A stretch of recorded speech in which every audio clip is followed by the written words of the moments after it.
ولا تكونوا كالذين تفرقوا واختلفوا من بعد ما جاءهم البينات. آگے کی آیت میں اللہ تعالیٰ نے فرمایا کہ دیکھو جب تمہارے پاس اللہ کی کھلی نشانیاں آ چکی، قرآن نازل ہو چکا، نبی صلی اللہ علیہ وسلم کی بعثت ہو چکی، دین مکمل کر دیا گیا، تمام اللہ تعالیٰ کی نشانیوں کو کھول کے تمہارے سامنے رکھ دیا گیا، اس کے بعد بھی اگر تم نے تفرقہ پیدا کیا، اختلاف کیا، انتشار کی راہ کو اختیار کر لیا، ایک دوسرے کے ساتھ آپس میں دامنگیر ہو گئے اور ایک دوسرے کو پکڑ کر کھینچنے لگے، تو پھر تمہاری اندر اللہ تعالیٰ بزدلی پیدا کرتا ہے اور تمہاری ہوا کو اکھاڑ دیا جاتا ہے۔ یہی وہ تنبیہ ہے جو قرآن و حدیث کے اندر دی ہے، اور مسلمان ان کی حالات سے ساری دنیا کے اندر دو چار نظر آتے ہیں۔ آج صورتحال یہ ہے کہ دنیا کے کتنے علاقے ہیں کہ اگر کسی قوم کا خون بہ رہا ہے تو دنیا کے کونے کونے میں وہ صرف مسلمان قوم ہے۔ میانمار میں مسلمان کا خون بہ رہا ہے، بنگلہ دیش میں مسلمان کو مار رہا ہے، فلسطین کے اندر مسلمان کا خون بہ رہا ہے، افغانستان کے اندر مسلمان کا خون بہ رہا ہے۔ وہ ملک جس کو اسلام کی بنیاد بنانے کے لیے ہندوستان سے حاصل کیا گیا تھا، پاکستان کے اندر بھی مسلمان آپس میں ایک دوسرے سے انتشار کا شکار ہیں۔ کسی مندر پہ بمباری نہیں ہو رہی ہے،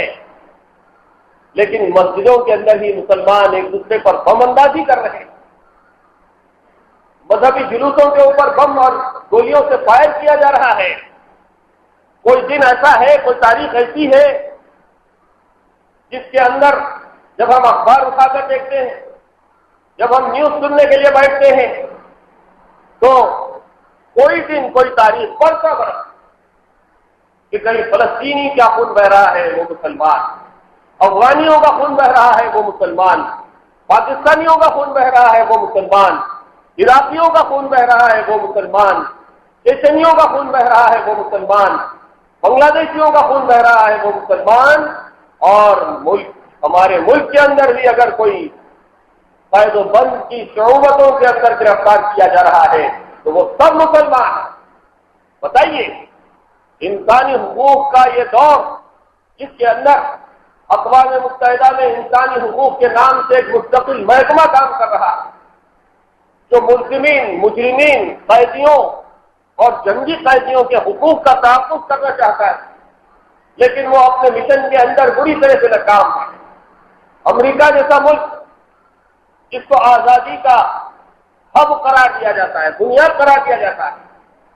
جس کے اندر ایک مجسمے کو آزادی کا مجسمہ قرار دے کر ساری دنیا کے اندر ایک نمونے کے طور پر پیش کیا جاتا ہے کہ ہم انسانی حقوق کے علمبردار ہیں، یہاں پر ہر انسان کو آزادی ہے، بولنے کی آزادی ہے، رہنے کی آزادی ہے، پہننے کی آزادی ہے، کھانے کی آزادی ہے، جنسی آزادی ہے، عورتوں کو آزادی ہے، بچوں کو آزادی ہے، مردوں کو آزادی ہے، بوڑھوں کا تحفظ کیا جاتا ہے۔ یہ ڈھنڈورا ہے جو پیٹا جا رہا، لیکن یہ ساری آزادیاں، یہاں تک کہ انسان تو انسان، دنیا کے اندر جانوروں کے حقوق کا تحفظ ہو رہا ہے۔ شہر حیدرآباد کے اندر آپ دیکھیے جگہ جگہ بڑے بڑے ہورڈنگز لگائے گئے ہیں، وہ چھوٹی سی چڑیا جو آپ کے گھروں میں رہا کرتی تھی آج نظر نہیں آ رہی ہے، پیرو جسے کہتے ہیں، گھریلو چڑیاں، وہ ختم ہو رہی ہیں، ان کی نسلیں ختم ہو رہی ہیں، اب کہیں کہیں ایک آدھ نظر آ رہی ہے، اس لیے کہ اسبسٹاس کے مکانات ختم ہو گئے، قبیلیوں کے مکانات ختم ہو گئے، RCC کا جو دور آ گیا تو ان چڑیوں کو رہنے کے لیے گھونسلہ بنانے کی جگہ نہیں مل رہی،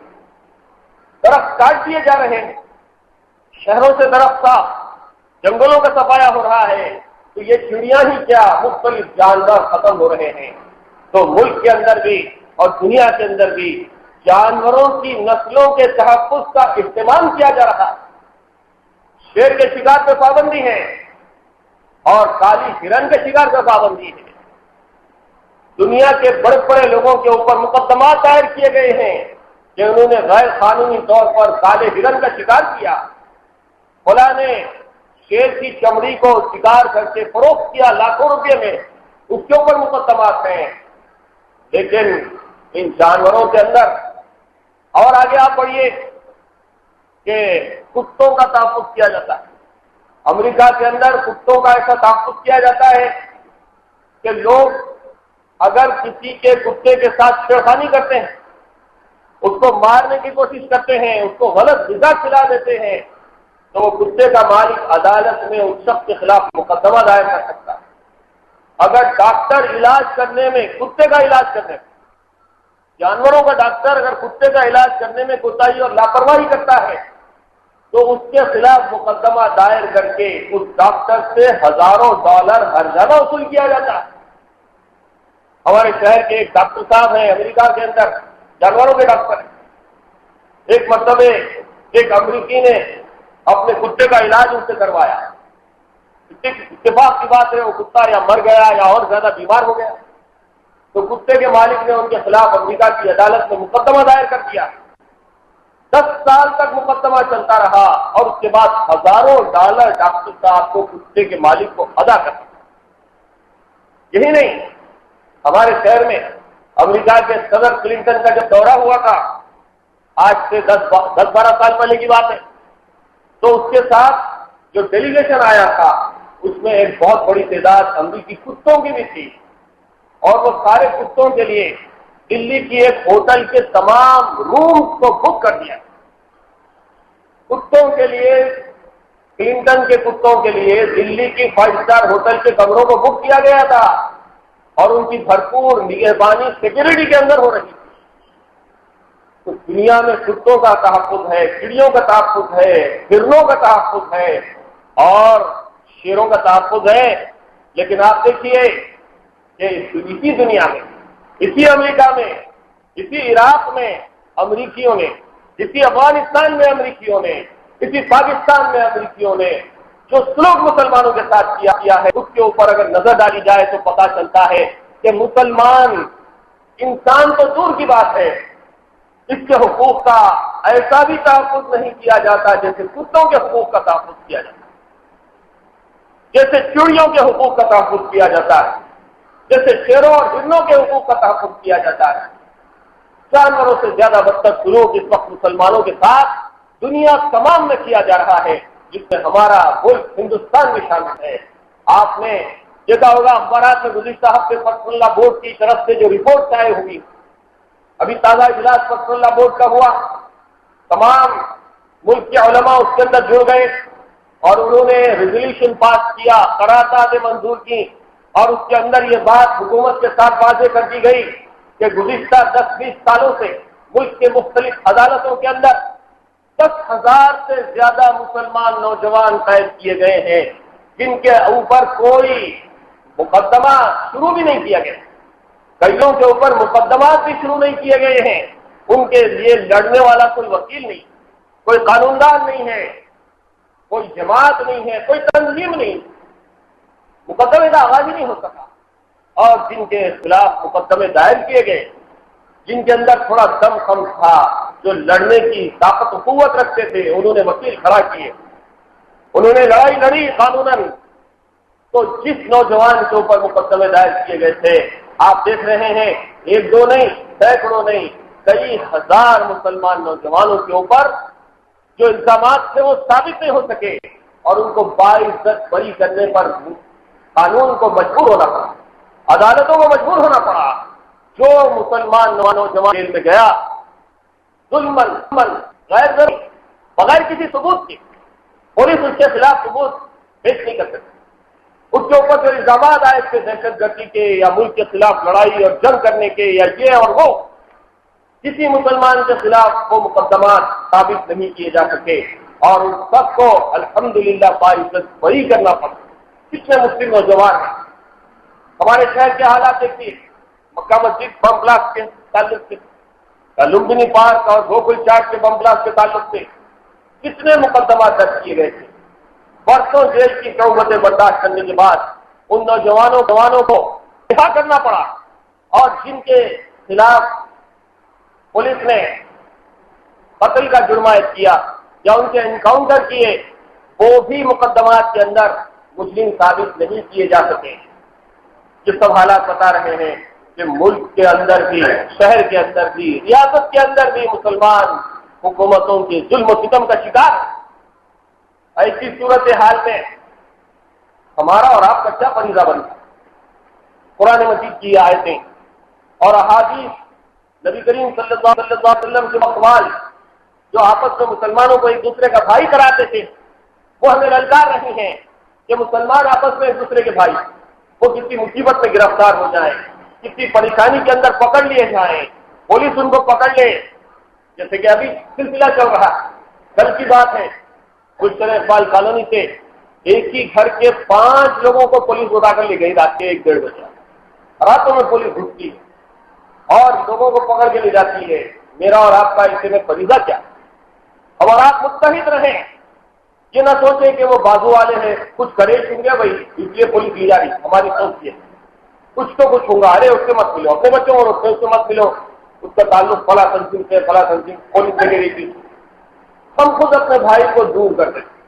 اپنے بھائی کے خاندان کو دور کر دیتے، اس سے ملاقات، اس سے نشست ملاقات، اس سے سلام کلام پر کہیں ہمارا نمبر نہ آ جائے۔ اس کے قتل پر کل میں خاموش تھا،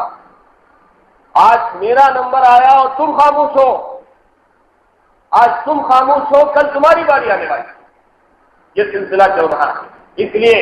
ہم سب کو چاہیے کہ آپس میں متحد رہیں،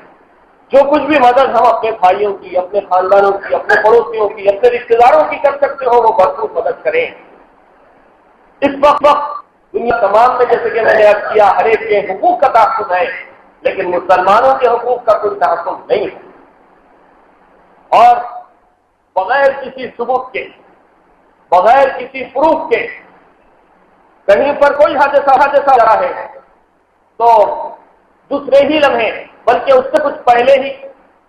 مسلمان تنظیموں کا، مسلمانوں کا نام دینے کا جو سلسلہ شروع ہوتا ہے تو میڈیا اسی کو پکڑ لیتا ہے، جبکہ کئی ایسے واقعات پیش آ چکے ہیں جس میں گیروا دہشت گرد اور ہندو تنظیمیں تحقیقات کے اندر سامنے آ چکی ہیں، اور ابھی بھی مختلف حادثات جو ہو رہے ہیں، کہیں کسی گھر میں اچانک دھماکہ ہو جاتا ہے اور کئی لوگ مر جاتے ہیں، پھر اس کے بعد معلوم ہوتا ہے کہ فلاں گھر میں جو کہ غیر مسلم کا گھر تھا وہاں پر دھماکوں اشیاء کیے جا رہے ہیں، جلیٹین اسٹک تھی، بم بنانے والی اشیاء تھی، بارود تھا، یہ تھا اور وہ تھا، ایک آدمی نیوز آتی ہے پھر اس کے بعد غائب ہو جاتی ہے، حالانکہ پروف ہے ان کے تعلق، وہاں ہتھیار نکلے ہیں، وہاں پر بارود نکلا ہے اور ان کے عزائم کا اظہار ہو چکا ہے، پولیس اس کے اوپر پردہ ڈال دیتی ہے، میڈیا اس کے اوپر پردہ ڈال دیتا ہے، اخبارات اس کے اوپر پردہ ڈال دیتے ہیں، ایک آدھ بار خبر آتی ہے پھر غائب ہو جاتی ہے، جبکہ کسی مسلمان کے تعلق سے کوئی جھوٹی خبر اڑا دی جاتی ہے تو مسلسل اس کو میڈیا کے اوپر رات دن 24 گھنٹے ڈھنڈورا پیٹ کے بتایا جاتا ہے، اور یہ ثابت کرنے کی کوشش کی جاتی ہے کہ مسلمان ہے جو دہشت ہے،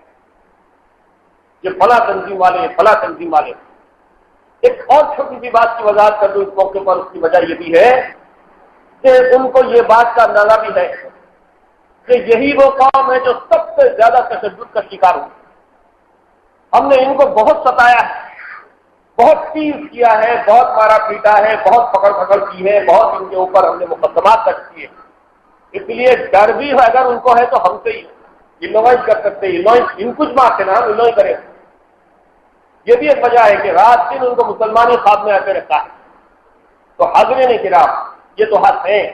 اور مومن کی تو شان یہ ہے کہ اللہ تعالیٰ نے قرآن مجید میں فرمایا کہ ان اللہ اشترى من المؤمنین اموالهم وانفسهم بان لهم الجنہ، اللہ تعالیٰ نے مومن کے مال اور جان کو جنت کے بدلے میں خرید لیا، اور آزمائشیں تو ہمارے لیے ضروری ہیں، وَلَنَبْلُوَنَّكُمْ بِشَيْءٍ مِّنَ الْخَوْفِ وَالْجُوعِ وَنَقْصٍ مِّنَ الْأَمْوَالِ وَالْأَنفُسِ وَالثَّمَرَاتِ، مال کے نقصان کے ذریعے سے، ثمرات اور پھلوں کے نقصان کے ذریعے سے، اور اولادوں کے نقصان کے ذریعے سے، ڈر کے ذریعے سے، خوف کے ذریعے سے، بھوک کے ذریعے سے ضرور ضرور تم کو آزمایا جائے۔ وَلَا تَحْسَبَنَّ الَّذِينَ ایمانہم، ایمان والے یہ نہ سمجھ لیں کہ وہ یوں ہی جنت کے اندر داخل کر دیے جائیں گے۔ حفظتم ان تدخلوا الجنة ولما يعلم الله الذين آمنوا، ابھی اللہ تعالیٰ نے ایمان والوں کا امتحان ہی نہیں کیا۔ اس سے پہلے کی قوموں کا تو یہ حال تھا کہ ان کو مارا گیا، پیٹا وزلزلوا، ان کو جھٹکے دیے گئے، ان کے قدموں کے اندر زلزلہ ہے۔ حتی یقول الرسول والذین آمنوا معه متی نصر اللہ، یہاں تک کہ وقت کے رسول اور اہل ایمان پکار اٹھے کہ اللہ کی مدد کب آئے گی۔ نبی صلی اللہ علیہ وسلم کے زمانے میں لوگوں نے بھوک کی شکایت، اپنا کرتا اٹھا کر بتایا کہ اللہ کے رسول، اللہ کی مدد کب آئے گی، ہم کب تک لڑتے رہے، دیکھیے ہمارے بھوک سے کیا حال ہے کہ ہمارے پیٹوں کے اوپر پتھر بندھے ہوئے۔ نبی صلی اللہ علیہ وسلم نے اپنا دامن اٹھایا تو لوگوں نے دیکھا کہ رسول کریم صلی اللہ علیہ وسلم کے پیٹ کے اوپر 2 پتھر بندھے ہوئے۔ لوگوں نے شکایتیں کی تو آپ صلی اللہ علیہ وسلم نے فرمایا کہ ابھی تمہارے اوپر تو وہ وقت آیا نہیں، تمہارے پچھلی قوم پر تو اللہ تعالیٰ نے ایسی آزمائشیں نازل کی کہ ان کے جسموں کو لوہے کی کنگھیوں سے کھروچ دیا اور ان کے جسموں کو کھڑے قبضے آروں سے چیر دیا گیا۔ ابھی وہ وقت تو تمہارے اوپر نہیں آیا۔ نبی صلی اللہ علیہ وسلم یہ بات ان صحابہ کرام سے کہہ رہے ہیں جنہوں نے اپنا سب کچھ نبی صلی اللہ علیہ وسلم کے اوپر قربان کر دیا۔ حاضرین کرام، ایسے میں اگر ہم غور کریں تو ہم تو بڑی مزے کی زندگی جی رہے ہیں، ہر طرح کی سکون اور اطمینان کی زندگی ہم جی رہے ہیں، لیکن ہم کو کرنا کیا چاہیے؟ بنیادی طور پر آپس کے اختلافات کو ختم کرنا چاہیے، مسلمان کے ساتھ حسن ظن رکھنا چاہیے۔ قرآن مجید میں آیا گیا کہ اے ایمان والو، آپس میں ایک دوسرے کو برا بھلا مت کرو۔ لا یسخر قوم من قوم عسى ان يكونوا خيرا منهم، ایک قوم دوسری قوم کا مذاق نہ اڑائے، ہو سکتا ہے کہ اللہ کے نزدیک وہ قوم تم سے زیادہ بہتر۔ اور پھر آپس میں غیبت نہ کریں، ایک دوسرے کے اوپر بہتان تراشی نہ کریں، ایک دوسرے کے ساتھ بدظنی نہ رہیں، دوسرے کو برا نہ سمجھیں، سلام کو رواج دیں، ایک دوسرے کے میل جول کو بڑھائیں، اچھے برے میں شرکت کریں، خوشی کا موقع ہو تو مبارکباد دیں، غم اور پریشانی کے حالات ہوں تو ان کی مدد و نصرت کریں، اور پھر آپس میں ایک دوسرے کے حق میں دعا کرتے رہیں، ضرورت پڑے تو احتجاج کریں، حکومت سے نمائندگی کریں، اور کوئی ہمارا پڑوسی، کوئی ہمارا رشتے دار، کوئی ہمارا جان پہچان کا آدمی کسی مصیبت میں گرفتار ہوتا ہے تو ہم سے جو مدد ہو سکتی ہو وہ ضرور کریں، اور اگر کوئی تنظیمیں ہیں، کوئی جماعتیں ہیں جو ان کی مدد کر رہی ہیں تو ہم ان کے ساتھ مل کر بھی ان کی مدد کر سکتے ہیں۔ لیکن اس کے برعکس اگر ہم اپنے ہی بھائیوں کے خلاف مقدمات درج کرائیں، کیس رجسٹر کرائیں اور مخبری کرتے ہوئے پولیس میں لے جا کر اپنے بھائیوں کے خلاف رپورٹ لکھائیں تو پھر یہ اسلامی اخوت کے خلاف بات ہے، اور جو آدمی مسلمانوں کے خلاف سازشیں کرتا ہے وہ یقیناً اللہ کے عذاب سے بچ نہیں سکے گا۔ پھر ایسا اختلاف اور انتشار ہماری جو طاقت ہے اس کو کمزور کر دے گا، فَتَفْشَلُوا، پھر تم کمزور ہو جاؤ گے، وَتَذْهَبَ رِيحُكُمْ، پھر تمہاری ہوا اکھڑ جائے گی۔ یہ صورتحال سے ہم دوچار ہو جائیں گے۔ اللہ تعالیٰ سے دعا ہے کہ اللہ تعالیٰ ہم سب کو پہلے سننے سے زیادہ عمل کی توفیق عنایت فرمائے، ہمارے درمیان میں اتحاد و اتفاق پیدا فرمائے، ہمارے آپس میں بھائیوں کے تحفظ کی توفیق ہمیں عنایت فرمائے، ظالم کے ظلم سے ہمیں نجات عطا فرمائے۔ دنیا تمام میں جہاں جہاں بھی مسلمانوں پر ظلم ہو رہا ہے، مسلمان قائدین کو، علماء کو تکالیف اور مصیبتیں پہنچائی جا رہی ہیں، بنگلہ دیش میں جماعت اسلامی کے سرکردہ علماء کو پھانسی کی سزا سنائی جا رہی ہے، پھانسیاں ان کو دی جا رہی ہیں، ان کو قید و بند کے اندر چھوڑ دیا جا رہا ہے۔ پھر اسی طرح پاکستان کے حالات بھی صحیح نہیں، افغان کے حالات صحیح نہیں ہیں، پوری دنیا کے حالات صحیح نہیں ہیں۔ ایسے میں ہم کو چاہیے کہ ہم اپنے بھائیوں کے حق میں دعا کریں۔ میانمار میں فساد پھر سے پھوٹ پڑا ہے اور مسلمانوں کے مکانات کو نظر آتش کیا گیا ہے، بے حساب مسلمانوں کو بے گھر کر دیا گیا ہے۔ اللہ تعالیٰ سے دعا ہے کہ اللہ تعالیٰ اپنی قدرت سے ان ظالموں کو دنیا سے اندر میں مدد چکھائے، ان کے وجود سے زمین کو پاک و صاف کر دے، مسلمانوں کو توفیق عنایت فرمائے کہ وہ آپس میں ایک دوسرے کی مدد کریں، فلسطین کے مسلمانوں کی ہم مدد کریں، شام کے مسلمانوں کی ہم مدد کریں، اور دنیا تمام کے مسلمانوں کے حق میں دعا کریں کہ اللہ تعالیٰ ان کی مدد و نصرت فرمائے، ان کی مصیبتوں کو دور کر دے، ان کے جان کی، مال کی، عورتوں کی، بچوں کی اور ایمان کی حفاظت فرمائے، مساجد کی حفاظت فرمائے۔ قرآن مجید کا تقدس پامال کیا گیا ہے، ایسے میں ہم کو دعا کرنا چاہیے کہ اللہ تعالیٰ قرآن مجید کی حفاظت فرمائے اور مسلمانوں کو طاقت و قوت عطا فرمائے کہ وہ ان ظالموں سے مقابلہ کر سکے اور ان کے دانت کھٹے کر سکے۔ باخدا